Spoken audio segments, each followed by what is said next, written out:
వి gold trusted gold buyers. మీరు తాకట్టు పెట్టిన బంగారాన్ని విడిపించి ఈ రోజు ఉన్న మార్కెట్ ధరకు కొనబడును.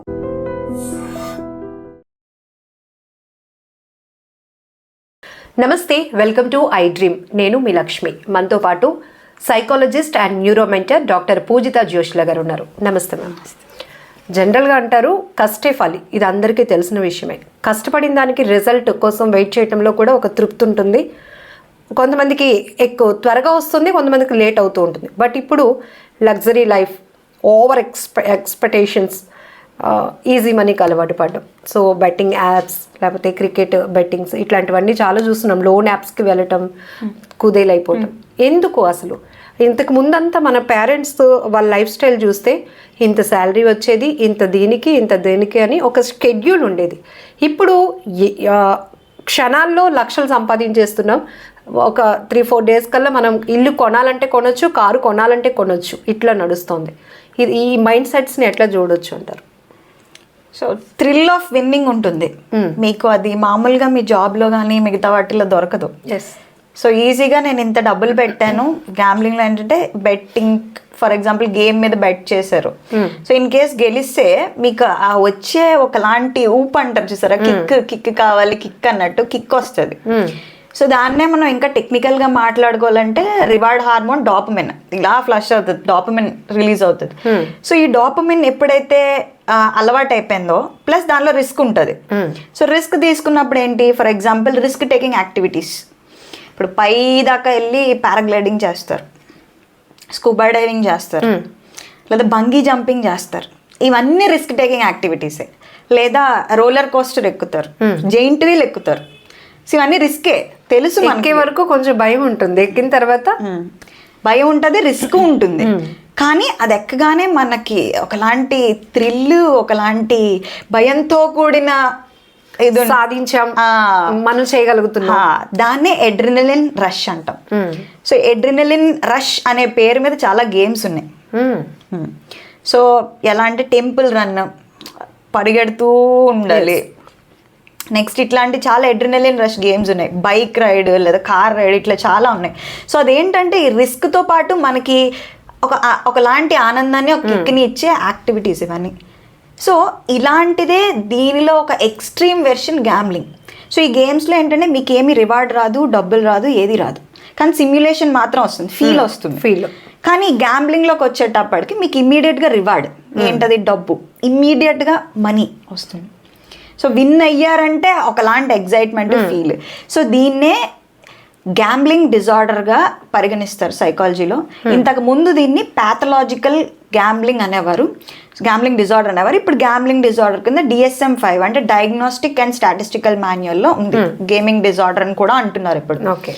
సో ఈ గేమింగ్ డిజార్డరు ఇంకో sense of control. For example నేను ఓవర్ నైట్ రిచ్ అయిపోతాను, లేదా నా సక్సెస్ నా చేతిలో ఉంది. సో ఇది రెండో విషయం. ఓకే. సో ఇలాంటి మైండ్ సెట్ ఉన్నవాళ్ళు చిన్నప్పటి నుంచే ఒక ఫర్ ఎగ్జాంపుల్ ఒక 5 years 6 years ఒక ఉన్న అమ్మాయి, ఒక ఎగ్జాంపుల్ నేను ఎయిర్పోర్ట్లో చూశాను. వాళ్ళ ఫాదర్ ఏదో ఇలాంటిదే ఒక చిన్న గేమ్ ఇది ఉంటుంది కదా, ఇట్లా జాక్ పాట్, ఇది ఇలా కదుపుతారు, లాటరీ.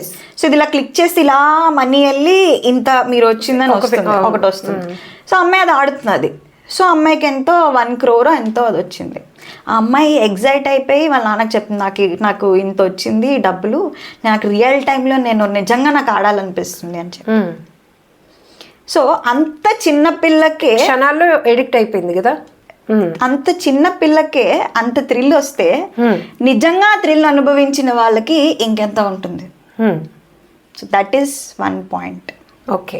రెండోది, ఇది ఎడిక్షన్గా ఎప్పుడు మారుతుంది, ఎడిక్షన్గా ఎప్పుడు మారదు. చాలా మంది గేమ్స్ మీద బెట్టింగ్ చేస్తారు, చాలా ఇలాంటివి చేస్తుంటారు, కానీ కొంతమందే దానికి ఎడిక్ట్ అవుతారు.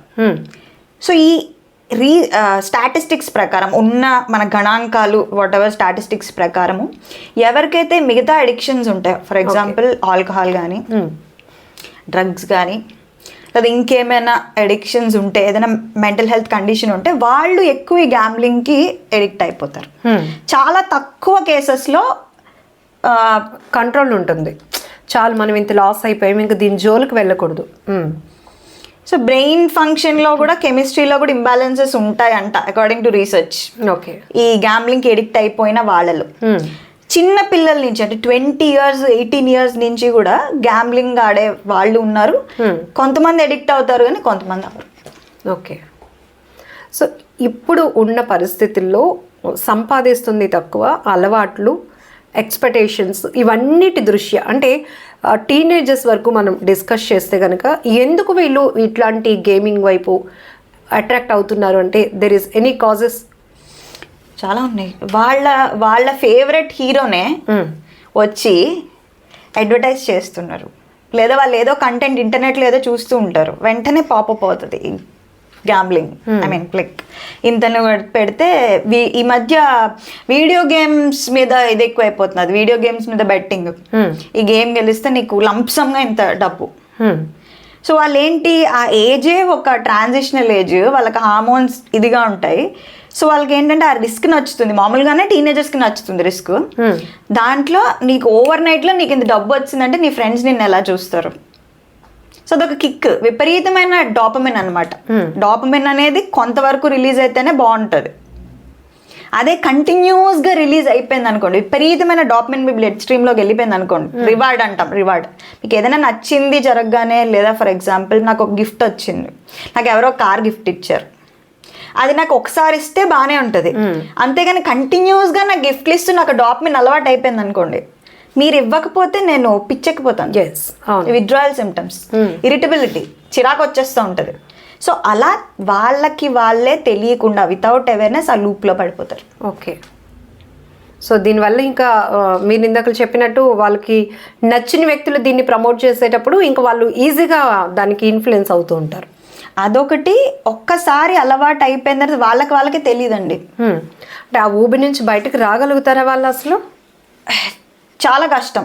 With help or with therapy or try చేస్తే రావచ్చు. కొంతమందికి కొంచెము విశ్లేషణ శక్తి అంటారు చూసారా, కొంచెం అర్జీ డిటర్మినేషన్ బాగా గట్టిగా ఉన్న వాళ్ళు రాగలుగుతారు. చాలాసార్లు ఏంటంటే వచ్చేద్దామన్నా సరే వాళ్ళకి అది కెనాట్ పుల్ దెమ్సెల్స్ అవుట్. అప్పుడే ఎడిక్షన్ కింద మారుతాయి. చూసే మనకు అనిపిస్తుంది ఏముంది ఆ గేమ్ యాప్స్ని అన్ఇన్స్టాల్ చేసేసుకోవచ్చు కదా, ల్యాప్టాప్ ఇలా మూసేయవచ్చు కదా, ఎందుకు అనిపిస్తుంది. వాళ్ళకి అంత ఈజీగా అనిపించదా అది కంట్రోల్ అవ్వడానికి? ఎందుకంటే ఫస్ట్ 2 సార్లు వీళ్ళకి వస్తాయి కదా.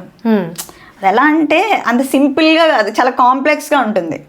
ఇప్పుడు నేను ఒక కెజినో, ఫర్ ఎగ్జాంపుల్ కెజినో తీసుకుందాం. కొన్ని కంట్రీస్లో కెజినో గ్యాంబ్లింగ్ అనేది చాలా లీగల్, కొన్ని కంట్రీస్లో ఇంకా లీగలైజ్ చేయలేదు. సో ఇక్కడ ఈ కెజినోస్లో వాళ్ళకి వాతావరణం ఎలా ఉంటుందంటే కొన్ని సినిమాస్లో చూపిస్తూ ఉంటారు. సో గోవాలో కజినోస్ ఉంటాయి, big daddy casino is very famous. So చూపిస్తూ ఉంటారు అక్కడ వాళ్ళు ఎలాగా చేస్తారంటే అక్కడ ఎక్కడ క్లాక్స్ ఉండవు,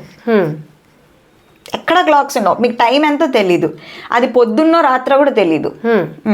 ఆ లైట్స్ అవి ఎలా ఉంటాయంటే మీరు అక్కడే ఉండిపోవాలి, ఇక్కడే అట్రాక్టివ్ అంబియన్స్ ప్లస్ సోషలైజింగ్. మనిషికి ఏం కావాలి? సోషల్గా మాట్లాడుకోవడానికి కావాలి, సుఖం కావాలి, ఈజీ మనీ డబ్బులు కావాలి, కంఫర్ట్ కావాలి. వాళ్ళు ఎలా లూర్ చేస్తారంటే ఈ కజినో గ్యాంబ్లింగ్ ఇంకా పెద్ద కెజినోస్లో ఆడిన వాళ్ళకి పెద్ద పెద్ద హోటల్ రూమ్స్ బుక్ చేయడము, విపరీతమైన సర్వీసెస్ ఇవ్వడము, 5 star 10 star లగ్జరీస్ ఇవ్వడము. సో ఏంటంటే ఎక్కువసేపు ఉండేటట్టు ఎక్కువసేపు అక్కడ హోల్డ్ చేస్తారు. అట్లా వీళ్ళకి తెలియని విషయం ఏంటంటే ఫస్ట్ 2-3 games విన్ అవుతారు. ఇందులో ఉన్న సైకాలజీ ఏంటంటే ఎక్కువసేపు ఉన్నప్పుడు there is a higher chance of losing. ఎక్కువ ఏదైనా చేస్తున్నారంటే దానిలో ఛాన్స్ నష్టం వస్తుంది. సో సేమ్ మన ఈ పిల్ల గ్యాంబ్లర్స్ కానీ టీనేజ్ గ్యాంబ్లర్స్ కానీ ఫస్ట్ 2 సార్లు ఏదో లంసమ్ వచ్చేస్తుంది వాళ్ళకి, ఏదో తక్కువ అమౌంట్. సో ఇంకా నెక్స్ట్ వాళ్ళకి ఏంటి దీనిలో చేస్తారు, చూద్దాం మన లక్ పరీక్షించుకుందామని ఓడిపోతారు. సడన్ గా ఒకరోజు పెద్ద లాస్ వస్తుంది, సర్లే ఇది కార్లే మళ్ళీ చేద్దాం అనుకుంటారు, మళ్ళీ పెద్ద లాస్ వస్తుంది. సో వాళ్ళకి ఇంకా ఏదో ఒక రోజు నేను కొట్టకపోతానా, పొద్దున్న లేచేటప్పటికి నేను కరోడ్పతి అవ్వలేకపోతాను. వాడి motivation. That's how it happens. Finally ఒక మెసేజ్ యూత్కి ఏం చెప్తారు? సో ఏదైనా ఈజీ మనీ అనేది ఎక్కువ కాలం ఉండదు. సో ఈ గ్యాంబ్లింగ్ కూడా లేదా ఆన్లైన్ బెట్టింగ్ అని, ఈ వీడియో గేమ్ బెట్టింగ్ అని, ఇవేవైనా సరే there is a higher risk of losing. So కాబట్టి దీనిలో రిస్క్ రిటర్న్ అనేది క్యాలిక్యులేటెడ్గా ఉండదు. For example any business start చేసినా చిన్న టీ స్టాల్ పెట్టుకోవాలన్నా పానీపూరి పెట్టుకోవాలన్నా ఏది పెట్టుకోవాలన్నా రిస్క్ రిటర్న్ ఇంత వస్తుంది, ఐడియా ఉంటుంది, ఉంటుంది. ఇది అన్కాలిక్యులేటెడ్ రిస్క్. ఏదో నేను సరదాకి ఒకసారి ఎప్పుడో ఫ్రెండ్స్తో ఒకసారి చేశాను, అది కూడా డేంజరస్, అది కూడా నేను ప్రోత్సహించను.